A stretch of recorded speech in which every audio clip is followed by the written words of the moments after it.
Happening on this Tuesday, Canada is set to host G7 foreign affairs ministers in Ontario's Niagara region today for talks on economic and security challenges. It will include Marco Rubio, who is Donald Trump's top diplomat, the Secretary of State.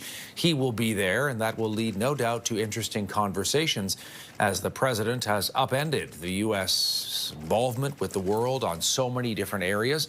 Marco Rubio is playing a key role in that. Relations between Canada and the U.S. are really not good these days, and not good with other G7 countries either, angry about the Trump administration. Anita Anand, the foreign affairs minister, is saying she will make the case for multilateralism. That's something the Trump administration does not seem interested in. And she also wants to make sure Canada remains a leader on the world stage. Some of the big issues, of course, Russia's ongoing aggression in Ukraine, the fragile ceasefire in Gaza. Let's bring in CTV's Rachel Aiello. She is standing by in the Niagara region with more on the event today. And Rachel, what are we expecting?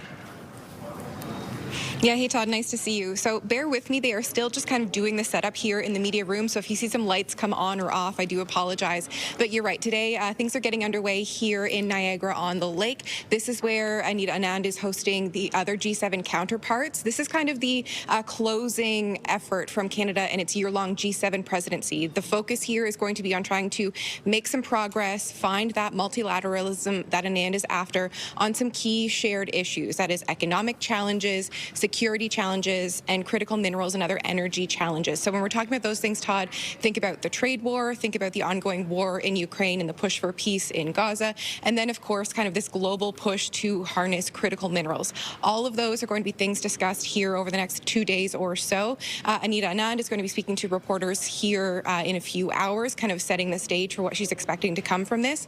There will be the opening remarks and classic family photo just behind me here later today. But tomorrow, Todd, is really going to be where the meat and potatoes conversations around those big tables happen. I'm always curious as well about how this can become somewhat awkward, Rachel. I mean, Marco Rubio represents Donald Trump, and that president has upended the world order in many different ways, and those other G7 countries are scrambling to react to what's been happening, whether it's on trade or politics or on foreign affairs.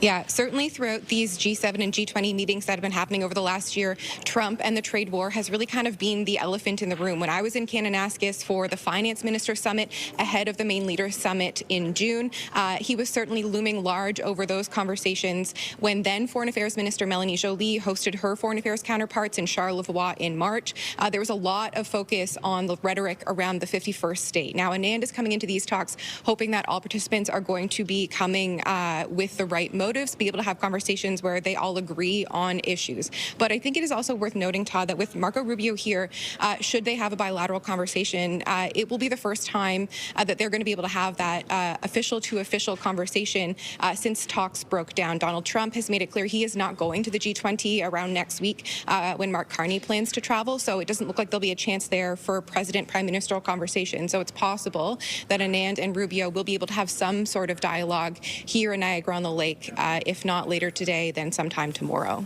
Rachel Aiello joining us from Ontario ahead of this G7 foreign affairs ministers meeting, including Marco Rubio. Good to see you, Rachel. Thank you. Thank you.